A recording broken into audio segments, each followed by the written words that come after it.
Breaking news తాడిపత్రిలో మళ్ళీ high tension కొనసాగుతోంది. పోలీసుల నిఘా నీడలో తాడిపత్రి ఉంది. 600 మంది పోలీసులతో భారీ బందోబస్తు ఏర్పాటు చేశారు. వినాయక నిమజ్జనంలో టీడీపీలోని ఇరు వర్గాల ఘర్షణ నేపథ్యంలో కాకర్ల రంగనాథ్ వర్సెస్ జేసీ వర్గీయుల మధ్య ఘర్షణ చోటు చేసుకుంది. వినాయక నిమజ్జనంలో మొదలైన గొడవలు శోభయాత్రలో ఎదురుపడ్డారు జేసీ కాకర్ల వర్గీయులు. ఇక తన విగ్రహం ముందు వెళ్ళాలంటూ ఇరు వర్గాలు పట్టుపట్టాయి. పోటాపోటీ నినాదాలతో ఇరు వర్గాల మధ్య తోపులాట చోటు చేసుకుంది. పరస్పరం రాళ్లు రువ్వుకున్నారు జేసీ కాకర్ల వర్గీయులు. ఎన్నికల ముందు వైసీపీ నుంచి టీడీపీలోకి వచ్చారు కాకర్ల రంగనాథ్. మద్యం టెండర్లపై జేసీ వర్గాలతో కాకర్లకు విభేదాలున్నాయి. దీంతో టీడీపీకి జేసీ వర్గానికి దూరంగా ఉంటూ వస్తున్నారు కాకర్ల. ఇటీవల బీజేపీకి దగ్గరయ్యారు. ఆధిపత్యం కోసమే ఘర్షణ జరిగిందని లోకల్ టాక్. ఇక కాకర్ల రంగనాథ్ ఇంటి దగ్గర భారీగా పోలీసు బందోబస్తు ఏర్పాటు చేశారు. ఇక అనంతపురం జిల్లా తాడిపత్రిలో గణేష్ శోభయాత్ర సందర్భంగా జేసీ ప్రభాకర్ రెడ్డి కాకర్ల రంగనాథ్ అనుచరుల మధ్య జరిగిన ఘర్షణకు సంబంధించిన దృశ్యాలు మనం చూస్తున్నాం. ఇరు వర్గాలు పరస్పరం రాళ్ల దాడి చేసుకున్నాయి. ఇక పోలీసులు రంగంలోకి దిగి వారిని చెదరగొట్టారు. శోభయాత్ర సందర్భంగా ఆసుపత్రి పాలెం వద్ద కాకర్ల రంగనాథ్ వర్గీయులకు చెందిన విగ్రహం నిదానంగా వెళ్తుండడంతో కాస్త వేగంగా వెళ్లాలంటూ జేసీ ప్రభాకర్ రెడ్డి చెప్పారు. దీంతో ఆగ్రహించిన రంగనాథ్ ప్రభాకర్ రెడ్డిని దూషించినట్టు తెలుస్తోంది. ఈ క్రమంలోనే ఘర్షణ చోటు చేసుకున్నట్టుగా తెలుస్తోంది. రాళ్ల దాడిలో రంగనాథ్ చెందిన ఐషర్ వాహనం, లారీ అద్దాలు కూడా ధ్వంసమయ్యాయి.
రాళ్ల దాడిలో రంగనాథ్కు చెందిన ఐషర్ వాహనము, లారీ అద్దాలు ధ్వంసమయ్యాయి. పరిస్థితి అదుపులోకి వచ్చిన తర్వాత పోలీసులు తిరిగి శోభాయాత్ర కొనసాగించారు.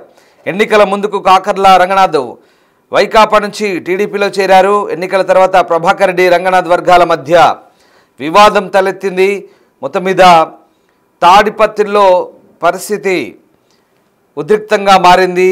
ఒక్కసారిగా వినాయక శోభాయాత్ర సందర్భంగా ఇరు వర్గాల మధ్య చోటు చేసుకున్న ఘర్షణ తాడిపత్రిలో మళ్ళీ శాంతి భద్రతల సమస్యగా తలెత్తిన పరిస్థితి. దీంతో తాడిపత్రిలో జేసీ వర్సెస్ కాకర్లగా గణేష్ శోభాయాత్ర వేదికను ఒక్కసారిగా వేడుకను ఉద్రిక్తంగా మార్చిన పరిస్థితి కనబడుతుంది. అత్యంత వైభవోపేతంగా భక్తి శ్రద్ధలతో జరగనున్న గణేష్ శోభాయాత్ర కాస్త రణరంగంగా మార్చారు. టీడీపీ నాయకుల మధ్య వర్గపోరు గణేష్ శోభాయాత్ర కేంద్రంగా మారడంతో తాడిపత్రిలో పరిస్థితి ఉద్రిక్తంగా తయారైంది. అధికారంలో ఉన్న తెలుగుదేశం పార్టీలో వర్గపోరు భగ్గుమన్నట్టుగా కనబడుతోంది. పవిత్రంగా భక్తి శ్రద్ధల మధ్య జరగాల్సిన గణేష్ శోభాయాత్ర కాస్త గొడవలకు దారితీసింది. వినాయకుల ఊరేగింపులో నాయకుల కొట్లాటలు, ఒక్కసారిగా ఇరు వర్గాల పరస్పర దాడులు, కర్రలు రాళ్లతో దాడి చేసుకోవడం తీవ్ర సంచలనం కలిగించింది. ఈ సంఘటన ఆంధ్రప్రదేశ్లోని తాడిపత్రిలో చోటు చేసుకుంది. దానికి సంబంధించిన దృశ్యాలే ప్రస్తుతం మనం చూస్తున్నాం. తాడిపత్రిలో కాకర్ల రంగనాథ్ వర్సెస్ జేసీ ప్రభాకర్ రెడ్డి వర్గీయులు కొట్టుకుంటున్న దృశ్యాలు. తాడిపత్రిలో వినాయక నిమజ్జనాల సందర్భంగా కొట్టుకుంటున్న దృశ్యాలు అవి. అసలు భగవంతుని శోభాయాత్రలో కూడా మీ వర్గపోర్లేంటో అర్థం కాని పరిస్థితి. భగవంతుని శోభాయాత్రలు కూడా ప్రశాంతంగా శోభాయాత్ర చేసుకొని ఒకరికొకరు సహకరించుకోవాల్సిన పరిస్థితి. దేవుడి విషయానికి వస్తే శత్రువులైనా మిత్రులుగా మారాల్సిన పరిస్థితి. భగవంతుడి శోభాయాత్రకి అందరూ కలిసికట్టుగా భక్తి శ్రద్ధలతో భయం భక్తితో ముందుకు సాగాల్సిన పరిస్థితి. కానీ ఇక్కడ కూడా వర్గ పోరుకు వేదిక అయింది. ఇక్కడ కూడా ఒకరిపై ఒకరు పెత్తనాలకు పైచేయి సాధించుకునేందుకు చేసిన ప్రయత్నాలు మనకు కనబడుతున్నాయి. నిజంగా తాడిపత్రిలో ఏం జరుగుతుందో తెలియని పరిస్థితి. ఈ వర్గ పోర్లతో తాడిపత్రిలో ముఖ్యంగా కనీసం దేవుడి శోభయాత్రలో కూడా ఐక్యత ప్రదర్శించకపోతే వీళ్ళ నియమనాలు కూడా అర్థం కాని పరిస్థితి. ముఖ్యంగా ఈ వర్గ పోరు, ఆధిపత్య పోరు తాడిపత్రిలో టీడీపీకి చెందిన ఒకే పార్టీకి చెందిన విభిన్న కోణాలు ఇక్కడ మనకు బయటపడ్డాయి. టీడీపీ నేతల మధ్య ఆధిపత్య పోరుతో ఒక్కసారిగా ఉద్రిక్త పరిస్థితి చోటు చేసుకుంది. అత్యంత భక్తి శ్రద్ధలతో భక్తిభావంతో జరుపుకోవాల్సిన ఈ శోభాయాత్రను కాస్త ఏ రకంగా మార్చాడు ఒకసారి ఆ దృశ్యాలు చూడండి. ఇది తాడిపత్రి పరిస్థితి. తాడిపత్రిలో పరిస్థితులు రోజు రోజుకు దిగజారుతున్న పరిస్థితి కనబడుతుంది. పరస్పర నినాదాలు చేసుకుంటూ ఒకరిపై ఒకరు రాళ్ళు రువ్వుకున్నారు. జేసీ కాకర్ల వర్గీయులు ఇరు వర్గాలకు ఘర్షణలో పలు వాహనాలు కూడా ధ్వంసమైన పరిస్థితి కనబడుతోంది. దీంతో ఘటనా ప్రాంతంలో పెద్ద ఎత్తున పోలీసులు మోహరించారు.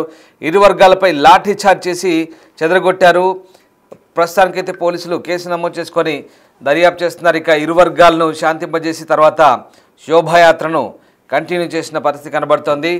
ఎస్, మా కొలీగ్ యోగానంద్ జైన్ అవుతున్నారు. యోగానంద్, తాడిపత్రిలో గణేష్ శోభాయాత్ర కాస్త ఇరు వర్గాల మధ్య ఆధిపత్య పోరుగా మారిన పరిస్థితి. అసలేంటి, కనీసం దేవుడి శోభాయాత్ర భయం భక్తితో కలిసికట్టుగా చేసుకోవాల్సిన సందర్భాన్ని కూడా ఆధిపత్య పోరుకు వేదికగా వినియోగించుకున్న వైనాన్ని స్థానికులు ఎలా చర్చించుకుంటున్నారు? ఈ ఘర్షణకు సంబంధించి పూర్తి అప్డేట్స్ ఏంటి? అనంతపురం జిల్లా తాడిపత్రిలో ఎప్పుడూ కూడా గతంలో రాజకీయ వాతావరణం జేసీ వర్సెస్ కేతిరెడ్డి అనేలా ఉండేది. కానీ మొదటిసారి తాడిపత్రిలో జేసీ వర్సెస్ కాకర్ల రంగనాథ్ గా కూడా మనం చెప్పొచ్చు. నిన్న అయితే గణేష్ నిమజ్జన సందర్భంగా కూడా పెద్ద ఎత్తున శోభాయాత్ర జరుగుతుంది. ఆ శోభాయాత్ర కూడా భారీ ఎత్తున పోలీసులు బందోబస్తు కూడా కల్పిస్తున్నారు. ఈ క్రమంలో నిన్న అయితే విగ్రహాలు ఎవరి ముందు వెళ్ళాలి అన్న ఒక మీమాంసలో నాది వెళ్ళాలంటే ఇరువురు కూడా ఆధిపత్య పోరు ప్రకటించుకోవడంతో కాకర్ల వర్గీయులు జేసీ వర్గీయులు కూడా ఇద్దరి మధ్య పెద్ద ఎత్తున ఘర్షణ వాతావరణం ఏర్పడింది. ఈ ఘర్షణ వాతావరణంలో కొన్ని వాహనాలు అదేవిధంగా కొంతమంది పోలీసులు కూడా గాయాలయ్యాయి. ఆ తర్వాత ఆ పోలీసులు అదనపు బలగాలతో కూడా పరిస్థితి చక్కదిద్దారు. ఎక్కడ కూడా అమాచీకరణ జరగకుండా పెద్ద ఎత్తున పోలీసు బందోబస్తు కూడా కొనసాగించారు. ముఖ్యంగా తాడిపత్రి పట్టణంలోని జేసీ ఇంటి వద్ద కానీ కాలేజ్ గ్రౌండ్ వద్ద అదేవిధంగా పట్టణ పోలీస్ స్టేషన్ వద్ద కూడా పెద్ద ఎత్తున అదనపు బలగాలతో కూడా బందోబస్తు కార్యక్రమాలు కొనసాగించి నిమజ్జనం సాఫీగా అయ్యే విధంగా కూడా ఆ నిమజ్జనం కూడా ఎటువంటి అమాచీకరణ జరగకుండా కూడా సుమారు రాత్రి 8 గంటల లోపలే నిమజ్జనం పూర్తయినా కూడా పోలీసులు చర్యలు తీసుకున్నారు. ఆ తర్వాత ఇవాళ చూసుకుంటే ఇవాళ కూడా భారీ బందోబస్తు కొనసాగుతుంది. సుమారుగా 600 మందికి పైగా పోలీసులు కూడా బందోబస్తు డ్యూటీలో ఉన్నారు. అదేవిధంగా ఒక అడిషనల్ ఎస్పీ, డిఎస్పీలు 10 మంది సిఐల ఆధ్వర్యంలో కూడా ఈ బందోబస్తు కార్యక్రమం కొనసాగుతుంది. పెద్ద ఎత్తున ముఖ్యంగా తాడిపత్రిలోకి కేతిరెడ్డి పెద్దారెడ్డి ఎంట్రీ ఇచ్చే అవకాశం ఉండటంతోనే ఈ విధమైన బందోబస్తు కార్యక్రమాలు కూడా కొనసాగుతున్నాయి. అదేవిధంగా తాడిపత్రి కూడా ఎప్పుడు కూడా ఒక నిత్యం రణరంగంలో కూడా ఉండనే ఉంటుంది. అభివృద్ధి కార్యక్రమాలు జరుగుతూ ఉంటాయి. నెంబర్ 1 మున్సిపాలిటీగా ఉన్నప్పటికీ కూడా ఏదైతే పొలిటికల్ అన్స్టెబిలిటీ వల్ల అయితే అశాంతి వాతావరణం వల్ల రెండు వర్గాల బలమైన వర్గాల మధ్య ఎప్పుడు కూడా గొడవ జరిగే ఆశ్రయం ఉంటుంది. పెద్ద ఎత్తున పోలీసులు కూడా అక్కడే డ్యూటీలు చేస్తూ ఉంటారు. కానీ ఈసారి మాత్రం టీడీపీలో రెండు వర్గాలు, ఏదైతే కాకర్ల వర్గం గతంలో వైసీపీలో ఉండేది, ఇప్పుడు టీడీపీ అధికారంలోకి రావడంతో ఆయన టీడీపీకి తీర్థం పుచ్చుకున్నారు. ఆ తర్వాత కొద్దిగా టీడీపీకి దూరం జరిగి జేసీ వర్గీయులతో అంటిముట్టంతో వ్యవహరిస్తున్నారు. ఈ క్రమంలోని గొడవ జరగడంతో కూడా మరోసారి తలపతి వార్తలకు ఎక్కి చెప్పొచ్చు రామదాస్. రైట్, ప్రస్తుతానికి మరి పరిస్థితులు ఎలా ఉన్నాయి? పరిస్థితులు పూర్తిగా అదుపులోకి వచ్చినట్టేనా? ముఖ్యంగా అంటే ఇటు పెద్దారెడ్డి టౌన్లో అడుగుపెట్టేందుకు వైపు సుప్రీంకోర్టు నుంచి గ్రీన్ సిగ్నల్ తెచ్చుకున్నారు, లైన్ క్లియర్ చేసుకున్నారు. ఆ సందర్భంలో వాళ్ళిద్దరి మధ్య ఏదో జరగబోతుంది అనుకుంటే మళ్ళీ ఇక్కడ ఒకే పార్టీకి చెందిన ఇరు వర్గాల మధ్య ఘర్షణలు ఇవన్నీ కూడా వెరసి కంప్లీట్గా తాడిపత్రిలో ఒక రకంగా మళ్ళీ లా అండ్ ఆర్డర్ ఇష్యూస్ ఏమైనా ఇవన్నీ కూడా కంట్రోల్లోకి వచ్చాయా? ఏంటి పరిస్థితి? వాస్తవానికి ఇదంతా కూడా ఎవరు ఊహించిన పరిణామం. ఎందుకంటే ఒకే పార్టీలో ఇంత స్థాయిలో గొడవ జరుగుతాయి ఎవరు ఊహించని పోలీసులకు కూడా ఊహకందని పరిణామంగా చెప్పవచ్చు. మామూలుగా కూడా ఇప్పుడు జేసీ వర్సెస్ కేతిరెడ్డిగా రాజకీయ కొనసాగుతూ మనందరం కూడా చూసే మనం కూడా లైవ్ ఇచ్చాం కాబట్టి ఎవరు కూడా ఊహించిన పరిణామం. దీంతో పోలీసులు కూడా ఒక ఇంత ఆశ్చర్యానికి గురయ్యారు. టీడీపీలో రెండు వర్గాలు, ఇంత బలమైన వర్గము కూడా ఉందా అన్న రీతిలో కూడా వ్యవహరించడం, భార్యతో ఘర్షణవాతం చోటు చేసుకోవడం అన్ని కూడా చకచక జరిగిపోయాయి. దీంతో పోలీసులు అదనపు బలగాల కూడా కోసం వెంటనే జిల్లా ఎస్పీ కాంటాక్ట్ అయ్యారు. జిల్లా ఎస్పీ కూడా అదనపు బలగాలు కూడా వెంటనే మంజూరు చేసి సుమారు 600కు పైగా పోలీసులు కూడా ఈ బందోబస్తు డ్యూటీలో పాల్గొంటూ ఉన్నారు. ముఖ్యంగా ఏదైతే ప్రధాన కూడలు ఏవైతే ఉన్నాయో పట్టణ పోలీస్ స్టేషన్ కానీ, కాలేజ్ గ్రౌండ్ కానీ, ఆ తర్వాత జేసీ ఇంటి వద్ద కానీ, కాకర్ల రంగనాథ్ ఇంటి వద్ద కానీ, ఇలా కీలక నాయకుల ఇళ్ల వద్ద కూడా బందోబస్తు కొనసాగుతుంది. ఎక్కడా కూడా ఏదైతే అనుమానాస్పద వ్యక్తులని లేదా టబుల్ మంగళం అందరినీ కూడా ముందస్తుగానే అదుపులోకి తీసుకున్నారు. ఎవరు కూడా ఎటువంటి అవాంఛనీయ ఘటన జరగకుండా కూడా పట్టణంలో ఇప్పటికి కూడా పోలీస్ పహారా కొనసాగుతూనే ఉంది Ramadas. Right, yes, thank you Yoganand. So ఇది పవిత్రంగా భక్తి శ్రద్ధల మధ్య జరగాల్సిన గణేష్ శోభయాత్ర ఆధిపత్య పోరుగా మారింది తాడిపత్రిలో. కాకర్ల రంగనాథ్ సంబంధించినటువంటి గణేష్ నిమజ్జన శోభయాత్ర ముందు వెళ్తుంది. అయితే నిదానంగా వెళ్తుండడంతో జేసీ ప్రభాకర్ రెడ్డి తొందరగా వెళ్ళాలంటూ ఆదేశించడంతో ఒక్కసారిగా గొడవలు చోటు చేసుకున్నాయి. ఇరు వర్గాల మధ్య గొడవ చోటు చేసుకుని దీంతో రాళ్ళు రూపుకున్నారు, పరస్పరం కర్రలతో దాడి చేసుకున్నారు. జేసీ వర్గీయులు హుకుం జారీ చేయడంతో కాకర్ల రంగనాథ్ వర్గీయులు ఎదురు తిరిగారు. దీంతో ఇరు వర్గాల మధ్య ఘర్షణ చోటు చేసుకుంది. ఒక ఐషర్ వాహనం దెబ్బతింది, అలాగే ఒక లారీ అద్దాలు కూడా జేసీ వర్గీయులు ధ్వంసం చేసినట్టుగా తెలుస్తోంది. ఇక్కడ కూడా ఆధిపత్య పోరు, ఇక్కడ కూడా పూర్తిగా భక్తి శ్రద్ధలతో భయం భక్తితో జరపాల్సిన శోభాయాత్ర కాస్త రణరంగంగా మారిన పరిస్థితి. కానీ ఇక్కడ ఆశ్చర్యకరమైన విషయం ఏంటంటే ఇద్దరు కూడా ఒకే పార్టీకి చెందిన నేతలే, ఇద్దరు కూడా తెలుగుదేశం పార్టీ నేతలే. అయితే ఇటీవలి కాలంలో కాకర్ల కాస్త దూరంగా ఉంటున్నారు, బీజేపీకి దగ్గర అవుతున్నారనే వాదన కూడా వినిపిస్తుంది. మరోవైపు ఇప్పటికే తాడిపత్రి పెద్దారెడ్డి వర్సెస్ జేసీగా మారిన నేపథ్యంలో పెద్దారెడ్డి తాడిపత్రిలోకి ఎంటర్ అవ్వాలంటే ససేమిరా అంటున్న జేసీకి ఇప్పుడు ఒక షాక్ ఇస్తూ పెద్దారెడ్డి సుప్రీంకోర్టు నుంచి గ్రీన్ సిగ్నల్ తెచ్చుకున్నారు, లైన్ క్లియర్ చేసుకున్నారు. అయితే తాడిపత్రిలోకి పెద్దారెడ్డి ఎంటర్ అవుతే ఆయన బాధితులు ఆయన అడ్డుకుంటారంటూ జేసీ కూడా ఘాటుగానే స్పందించారు. బట్ ఆ వ్యవహారం అలాగే ఉంది. సోమ లేదా మంగళవారాల్లో ఇప్పటికే పెద్దారెడ్డి తాడిపత్రిలో ఎంట్రీ ఇచ్చేందుకు ఓవైపు సన్నాహాలు చేసుకుంటుంటే మరోవైపు ఇటు గణేష్ శోభాయాత్ర సందర్భంగా వితిన్ పార్టీలో అంటే అధికార పార్టీలో ఉన్నటువంటి రెండు వర్గాలు ఆధిపత్య పోరు కోసం ఇలా తన్నుకోవడం, ముఖ్యంగా శోభాయాత్ర సందర్భంగా పరస్పరం రాళ్ళు కర్రలతో దాడి చేసుకొని రణరంగంగా మార్చడం అనేది తాడిపత్రిలో పరిస్థితులు మరింత ఉద్రిక్తంగా మారాయి. ఈ నేపథ్యంలో పోలీసులు భారీగా మోహరించారు. ఆ ఇరు వర్గాలను చెదరగొట్టేందుకు లాఠీ చార్జ్ చేశారు. ఈ సందర్భంగా ప్రస్తుతం అయితే పోలీసు పికెటింగ్ కొనసాగుతోంది. ఇంకా తాడిపత్రిలో శాంతి భద్రతల సమస్యలు తలెత్తకుండా పోలీసులు అయితే భారీగా మోహరించిన పరిస్థితి కనబడుతుంది. ఒకసారి గణేష్ శోభాయాత్ర సందర్భంగా అదిగో దృశ్యాలు చూడండి, ఒక ఐషర్ వాహనం ఒక లారీ అద్దాలు ధ్వంసమయ్యాయి. ఇరు వర్గాలు కూడా చెదరగొట్టి తర్వాత గణేష్ శోభయాత్ర తొందరగా ముగించేలా పోలీసులు ప్లాన్ చేశారు. సో మొత్తం మీద తాడిపత్రిలో అయితే నిన్న గణేష్ శోభయాత్ర సందర్భంగా పరిస్థితులు కాస్త ఉద్రిక్తంగానే కొనసాగాయి. ఒకసారి మళ్ళీ ఆ దృశ్యాలు చూద్దాం.